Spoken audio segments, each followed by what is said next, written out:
Una persona estúpida es aquella que causa pérdidas a otra persona o grupo de personas, mientras que dicha persona estúpida no gana nada con ello e incluso puede padecer también pérdidas.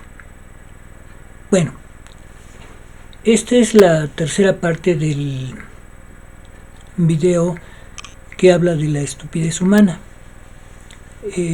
Hemos nombrado muchas veces las 5 leyes, pero pues no sé, me he ido por rutas distintas con el fin de ir reafirmando lo que dije anteriormente y haciendo más claras las cosas, por lo menos para mí, espero que también para ustedes.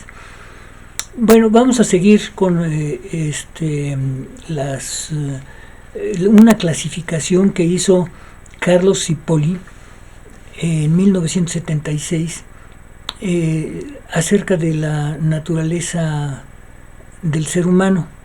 Entonces, según él, hay 4 tipos de personas, como lo vamos a ver a continuación, pero definitivamente los más peligrosos son los ladrones o los bandidos.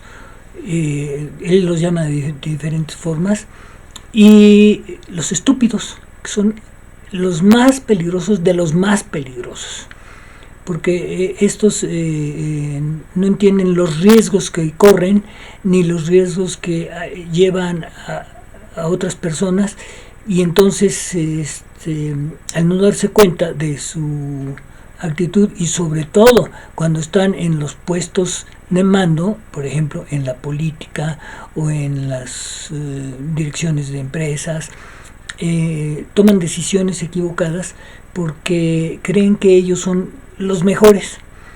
Vamos a ver cómo se explica esto durante el video, y al final pues trataré de hacer una conclusión de esta tercera parte que todavía falta. Hasta pronto. Cipolla y las causas de la estupidez. En 1976 el italiano Carl Cipolla representó un sistema cartesiano con los 4 tipos de personas. De los 4 tipos del cuadrante destacan los 2 más peligrosos: los bandidos, en este caso gobernantes, y los estúpidos, asumimos que serán los gobernados.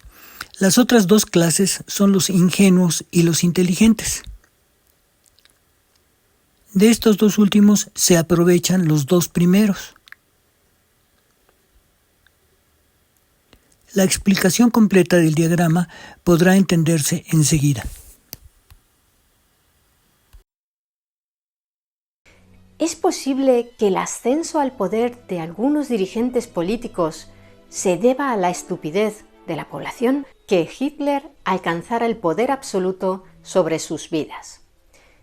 Dietrich Bonhoeffer llegó a la conclusión de que más allá del contexto económico y social, la causa principal era la estupidez. Uno puede protestar contra el mal, escribió. El mal puede exponerse y, si es preciso, prevenirse mediante el uso de la fuerza. Sin embargo, contra la estupidez estamos indefensos. Dietrich Bonhoeffer opinaba que para superar la estupidez es necesario comprender su naturaleza. No creía que se tratase de un defecto intelectual, puesto que conocía a personas con una inteligencia notablemente ágil, pero estúpidos, así como a gentes a las que describiría como intelectualmente bastante aburridos, pero que no tenían ni un pelo de estúpidos. Para él, la estupidez es un defecto humano de la personalidad, no de sus capacidades. Tampoco es un defecto congénito, sino que cualquiera podemos volvernos estúpidos en determinadas circunstancias. Acerca de ellos.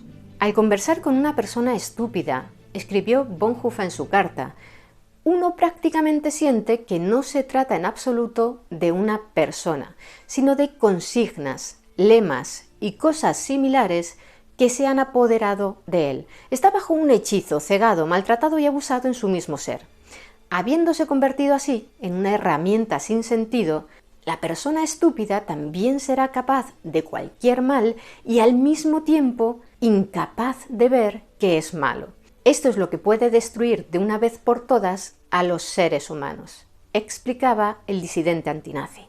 Para finalizar, Bonhoeffer añadió un punto optimista al precisar que todas estas reflexiones acerca de la estupidez nos prohíben por completo considerar a la mayoría de las personas como estúpidas en cualquier circunstancia.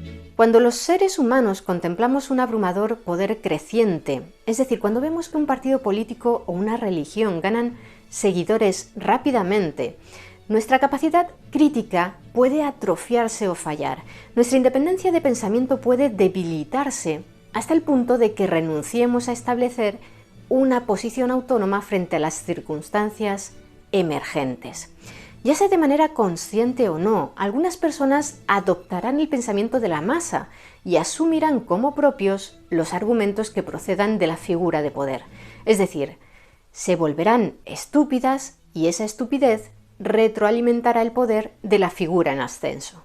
Bonhoeffer, de cuyo contexto hablaremos con detalle más adelante, presenció con tristeza cómo la sociedad en la que vivía aceptaba como válidas e incluso justificadas ideas y políticas moralmente malvadas emanadas desde el gobierno que lideraba Hitler, tales como el racismo, la esterilización forzosa con fines eugenésicos o la persecución e incluso el exterminio de determinadas minorías. A la inmensa mayoría de la población no les interesaban esos temas, a ellos les preocupaban la crisis económica y la situación política. Y si emergía una figura carismática que les prometía trabajo, pan, estabilidad y espacio vital a base de conquistas, además de recobrar el orgullo nacional pisoteado por las humillantes condiciones del Tratado de Versalles, pues bien podían brindarle su apoyo y aceptar todos sus argumentos en cualquier aspecto sin reflexionar demasiado acerca de ellos. Al conversar con una persona estúpida, escribió Bonhoeffer en su carta, uno prácticamente siente que no se trata en absoluto de una persona, sino de consignas, lemas y cosas similares que se han apoderado de él. Está bajo un hechizo, cegado, maltratado y abusado en su mismo ser. Habiéndose convertido así en una herramienta sin sentido, la persona estúpida también será capaz de cualquier mal y al mismo tiempo incapaz de ver que es malo. Esto es lo que puede destruir de una vez por todas a los seres humanos. Ahora hagamos un receso para conocer mejor al autor y el contexto de todas estas ideas. Dietrich Bonhoeffer, nacido en Breslavia en 1906, provenía de una familia muy numerosa en la que valoraban mucho la formación intelectual y musical. Su padre, psiquiatra y neurólogo, dirigía la clínica psiquiátrica de la Universidad de Breslavia. Su madre, pianista, era nieta del pintor Stanislaus von Kalkreuth e hija de la también pianista Clara von Haase, que había sido pupila de Franz Liszt. Gracias a las enseñanzas de su madre, Dietrich aprendió a tocar el piano a los 8 años y a los 11 ya componía canciones que eran interpretadas por orquestas profesionales.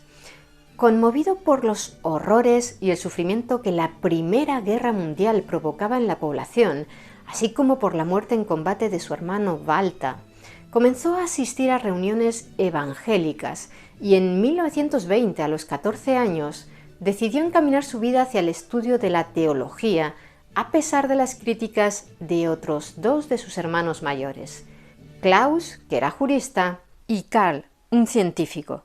Con 21 años se doctoró summa cum laude en teología por la Universidad Humboldt de Berlín. 3 años más tarde, en 1930, pasó una temporada en Nueva York. Allí, en el barrio de Harlem, entró en contacto con la iglesia afroamericana y quedó fascinado por los sermones de sus predicadores acerca de las injusticias sociales que sufrían las minorías étnicas en los Estados Unidos. Cuando regresó a Alemania, Bonhoeffer logró un puesto como profesor de teología sistemática en la Universidad de Berlín. Estaba muy interesado en el ecumenismo, es decir, la idea de que todos los cristianos, con independencia de la iglesia a la que pertenecieran, debían trabajar de manera conjunta para limar asperezas y promover la unidad cristiana. Católicos, protestantes, ortodoxos, anglicanos, metodistas, fuera cual fuese la denominación cristiana, todas, en su opinión, compartían fe y valores. Si bien los primeros acercamientos de Bonhoeffer a la teología se habían producido por un interés intelectual, poco a poco se fue transformando en un creyente profundo, hasta el punto de que en 1931, a los 25 años, fue ordenado sacerdote. El 30 de enero del 33, Hitler fue nombrado canciller de Alemania por el presidente Hindenburg, y la vida de Bonhoeffer, que se opuso férreamente al nuevo régimen desde el principio, cambió para siempre. Tan solo 2 días después de que Hitler asumiera el cargo, Bonhoeffer pronunció un discurso en la radio en el que lo atacó con dureza y advirtió a Alemania que no cayera en el culto idólatra al Führer, es decir, al líder, ya que en realidad bien podría tratarse del Verführer, que puede traducirse como el seductor o el corruptor. Aquella transmisión fue cortada de manera repentina.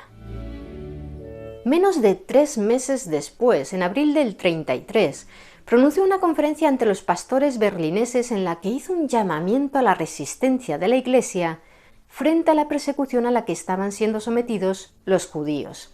En aquel discurso dijo: «La Iglesia no debe simplemente vendar a las víctimas que se encuentran aplastadas debajo de la rueda, sino introducir un palo entre los radios para bloquear la propia rueda».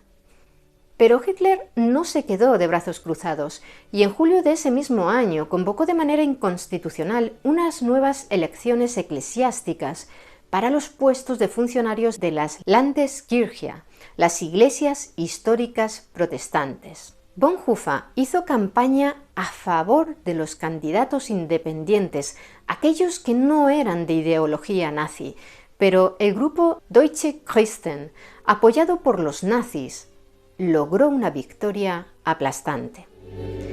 Aunque doctrinalmente el partido de Hitler propugnaba una suerte de neopaganismo, se propuso sostener el cristianismo como religión nacional de los alemanes y subordinarlo al racismo. De modo que en septiembre el Sínodo Nacional Evangélico de los Cristianos Alemanes aprobó aplicar el párrafo ario dentro de la Iglesia, lo que en la práctica supuso la destitución de todos los pastores y funcionarios de la Iglesia que tuvieran ascendencia judía.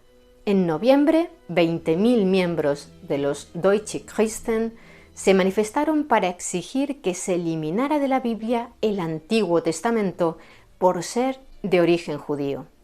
Ante aquella situación en su país, Bonhoeffer se marchó a Londres para trabajar como pastor de 2 iglesias protestantes de habla alemana, mientras intentaba reunir apoyos cristianos internacionales para oponerse al movimiento Deutsche Christen y su intento de fusionar el nacionalismo nazi con el cristianismo. El obispo alemán Theodor Heckel, encargado de los asuntos exteriores de la Iglesia luterana alemana, viajó a Londres para advertirle de que cesara en ese tipo de actividades, pero Bonhoeffer se negó.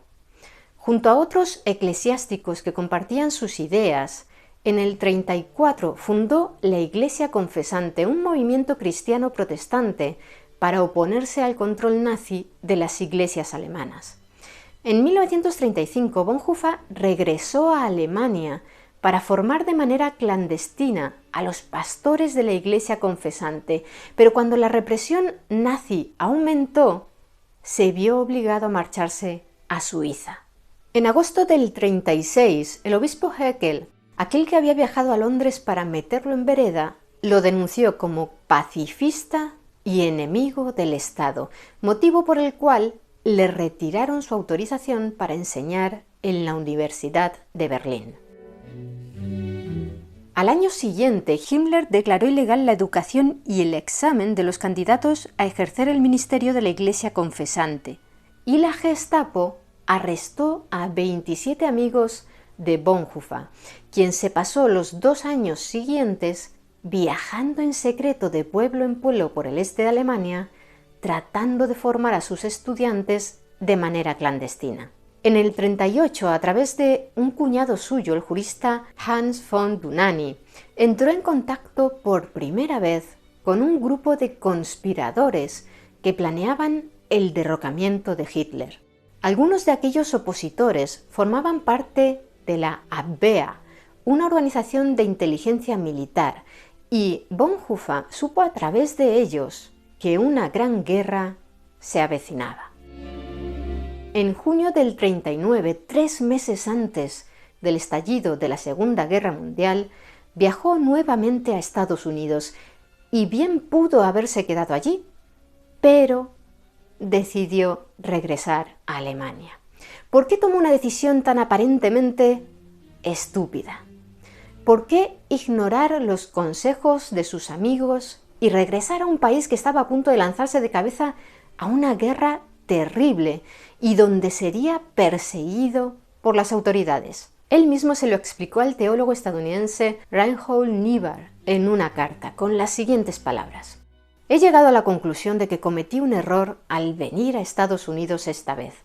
Debo vivir este periodo difícil de nuestra historia nacional junto con el pueblo de Alemania. No tendré derecho a participar en la reconstrucción de la vida cristiana en Alemania después de la guerra si no comparto las pruebas de este tiempo con mi pueblo. Los cristianos en Alemania tendrán que afrontar la terrible alternativa de desear la derrota de su nación para que una futura civilización cristiana pueda sobrevivir, o desear la victoria de su nación pese a destruir así nuestra civilización y cualquier cristianismo verdadero. Sé cuál de estas alternativas debo elegir, pero no puedo tomar esa decisión desde un lugar seguro». Total, que Bonhoeffer volvió a Alemania, donde las autoridades le prohibieron hablar en público y le exigieron que informara periódicamente de todas sus actividades a la policía. Bonhoeffer se unió a la Abwehr gracias a su cuñado Dohnanyi, que ya formaba parte de la organización de inteligencia. Dohnanyi participó activamente en la planificación de varios complots contra Hitler y es muy probable que Bonhoeffer también estuviera al corriente de ellos. Asimismo, ambos participaron en operaciones para ayudar a los judíos alemanes a escapar a Suiza. En 1941, ya iniciada la guerra, las autoridades prohibieron a Bonhoeffer que publicara o imprimiera ningún texto. Mientras tanto, a través de sus contactos internacionales, trató de establecer una comunicación entre la resistencia alemana y el gobierno británico, pero este, que consideraba a todos los alemanes como enemigos, ignoró sus mensajes. Finalmente, el 5 de abril de 1943, Bonhoeffer y su cuñado fueron detenidos y encarcelados. Durante 1 año y medio, Bonhoeffer permaneció encarcelado en la prisión de Tighe, a la espera de un juicio que nunca llegaba. Durante ese periodo, escribió una serie de cartas que algunos guardias comprensivos le ayudaron a enviar, sacándolas a escondidas de la prisión. Esas cartas se publicarían de manera póstuma bajo el título Cartas desde la prisión, y entre ellas se incluía aquella en la que reflexionaba acerca de la estupidez humana. Uno de los guardias de la prisión, un cabo apellidado Knobloch, se ofreció a ayudarlo a escapar, pero Bonhoeffer rechazó aquella oportunidad, temeroso de que tomaran represalias contra su propia familia. Tras ser transferido por unos meses al campo de concentración de Buchenwald, Bonhoeffer fue a parar al campo de Flossenbürg. Allí se encontraba el 4 de abril de 1945, cuando los diarios personales del almirante Wilhelm Canaris, quien había sido jefe de la Abwehr, llegaron a manos de Hitler. En ellos se apreciaba que el almirante había estado al corriente del complot del 20 de julio del 44, cuando el coronel Stauffenberg intentó asesinar a Hitler en la guarida del lobo con un explosivo oculto en un maletín. Furioso, Hitler ordenó acabar con Canaris y otros miembros de la Abwehr que se encontraban prisioneros. 4 días después, el 8 de abril, pese a que no existían pruebas en su contra, un tribunal militar condenó a la horca a Bonhoeffer, sin que éste contara con nadie que actuara en su defensa. Al amanecer del día siguiente, fue conducido desnudo hasta el patio y ahorcado junto al almirante Canaris y otros 5 acusados. Su cuñado Dunani fue ahorcado al día siguiente y 2 semanas más tarde, el hermano jurista de Bonhoeffer, Klaus, también fue ejecutado por su supuesta implicación en el complot del 20 de julio. Nunca se supo qué fue del cadáver de Dietrich Bonhoeffer. Tenía 39 años. Ahora retomemos el tema de la estupidez del ser humano. En 1976, el historiador y economista italiano Carlo Cipolla publicó un interesante ensayo en el que proponía 5 leyes básicas de la estupidez humana. La primera ley es que siempre e inevitablemente todo el mundo subestima el número de estúpidos en circulación. La segunda es que la probabilidad de que una persona sea estúpida es independiente de cualquier otra característica de esa persona, es decir, que la estupidez no depende del nivel cultural, la riqueza o el estatus social y se distribuye prácticamente igual por todos los segmentos de la población. En palabras del propio Cipolla, ya sea que frecuentes círculos elegantes, te refugies entre caníbales o te encierres en un monasterio, siempre tendrás que lidiar con el mismo porcentaje de gente estúpida. La tercera ley básica de la estupidez es la que el propio Cipolla consideraba más importante de todas, y rezaba así: una persona estúpida es aquella que causa pérdidas a otra persona o a un grupo de personas, mientras que ella misma no gana nada o incluso sufre pérdidas. A partir de esta ley, Cipolla estableció 4 categorías en las que se podría clasificar a todos los seres humanos en función de su comportamiento, valorando los beneficios o pérdidas que sus acciones causan a los demás y los que se causan a sí mismos.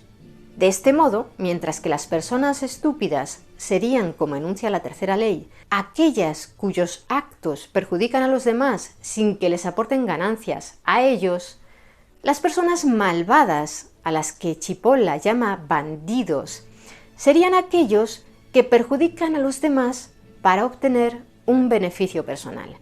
Por contra, las personas inteligentes serían aquellas cuyos actos les benefician a sí mismos, pero también a los demás. Y por último, quienes ayudan a los demás a una costa de perjudicarse a sí mismos, son denominados gente incauta. Contribuyen al bienestar de la sociedad, pero al mismo tiempo son explotados por ella. Son personas altruistas que pueden aceptar su rol por razones morales y se convierten en la presa ideal para los bandidos, cuyas acciones siguen un patrón de racionalidad. A diferencia de los estúpidos, que suelen actuar de manera irracional, los bandidos, los malvados, saben perfectamente lo que están haciendo, son conscientes de su comportamiento y por eso los individuos inteligentes son capaces de entenderlos, prever lo que intentarán hacer y por tanto tomar medidas para defenderse ante ellos. En cambio, los planes de las personas inteligentes pueden verse frustrados por los estúpidos, ya que estos son totalmente impredecibles y muy destructivos. Y como todas las sociedades están plagadas de estúpidos, los inteligentes no pueden contribuir al bienestar común tanto como se espera de ellos. Además, Cipolla destaca que no resulta sencillo determinar si una persona de verdad es inteligente, ya que normalmente nos guiamos por la opinión de los demás acerca de esa persona, pero con frecuencia, al analizar con detalle sus actos, podemos descubrir que en realidad actúa como un estúpido.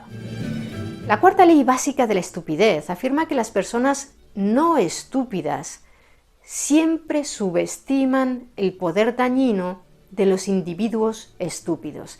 En particular, los no estúpidos olvidan constantemente que en cualquier momento, lugar y circunstancia, tratar y o relacionarse con estúpidos siempre resulta ser un error costoso. Según Cipolla, las personas inteligentes tienden a pensar que los estúpidos solo pueden hacerse daño a sí mismos y que ellos, dada su inteligencia, son inmunes a los actos del estúpido, pero como mencionamos antes, a las personas inteligentes les resulta difícil imaginar y comprender el comportamiento de los estúpidos, por lo que los ataques de estos los pillan por sorpresa, lo que da pie a la quinta y última ley básica.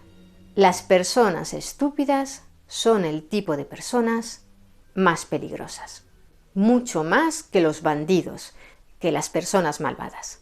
Y dentro de la categoría de los estúpidos, ¿quiénes creéis que se llevan el mérito de ser considerados como los más peligrosos? Exacto, los estúpidos que ocupan puestos de poder. Para Cipolla, no hay nada más amenazador que un estúpido con poder. Y por desgracia, las masas de estúpidos, a través de sus votos en las elecciones, logran que el porcentaje de estúpidos que ocupan puestos de gran responsabilidad en los gobiernos de un país se mantenga aterradoramente alto. Pero entonces, ¿qué podemos hacer frente a la estupidez de los demás? ¿Estamos condenados a sufrirla sin remedio? Según un estudio de 2015 llevado a cabo por investigadores de la Universidad Eötvös Loránd de Budapest, en Hungría, para evitar ser víctimas de la estupidez ajena, lo más importante es aprender a detectarla. Pero ¿cómo reconocerla? Pues sabiendo qué la produce. Y al parecer, según ese estudio, las causas son solo 3, cada una de las cuales genera un nivel de estupidez diferente. La primera causa, la que provoca el grado más bajo de estupidez, es la distracción. Quienes se distraen con facilidad no dedican la cantidad adecuada de energía y concentración a realizar las tareas relevantes que los pueden llevar a conseguir sus objetivos. Se comportan de manera estúpida porque luchan por alcanzar metas que en realidad no están dispuestos a lograr. El grado medio de estupidez humana lo produce la falta de control sobre uno mismo, una característica de las personas impulsivas. Aquel que carezca de autocontrol será víctima de los acontecimientos que sucedan a su alrededor y actuará de manera irracional, perjudicándose a sí mismo y a quienes lo rodean. Por último, la causa del grado más alto y peligroso de estupidez humana la constituyen la ignorancia y el exceso de confianza, que con frecuencia van de la mano. Esa temible combinación conduce a las personas a correr grandes riesgos a pesar de carecer de los conocimientos o las habilidades requeridas para llegar a buen puerto y de no saber cómo afrontar las probables consecuencias desastrosas de su fracaso. Así que, en resumen, ya sabéis, si queremos protegernos ante la estupidez ajena, hay que evitar a los distraídos, los impulsivos y los ignorantes con exceso de confianza en sí mismos. Y para protegernos ante nuestra propia estupidez, bueno, me temo que para eso nadie ha encontrado aún una estrategia de defensa eficaz. En resumen, podemos notar dos similitudes muy importantes entre un pueblo del pasado y un pueblo del presente. La Alemania de Hitler y el México de AMLO. Los dos han sido países, son países, pero Alemania fue gobernado por un dictador caprichoso y que no respetaba las leyes. De hecho, rompía la Constitución cada que se le venía en gana.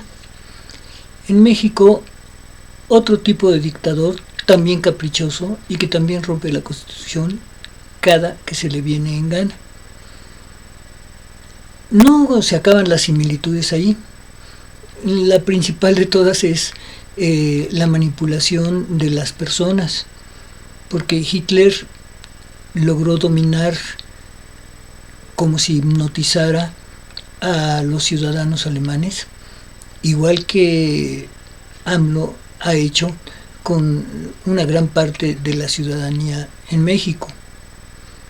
Hitler tuvo la propiedad de llevar a la guerra mundial a millones y millones de soldados que perdieron la vida y otros tantos millones de civiles que también perdieron la vida, y los bienes materiales de los destrozos de todas las ciudades, incluida la suya misma, causada por la estupidez de Hitler.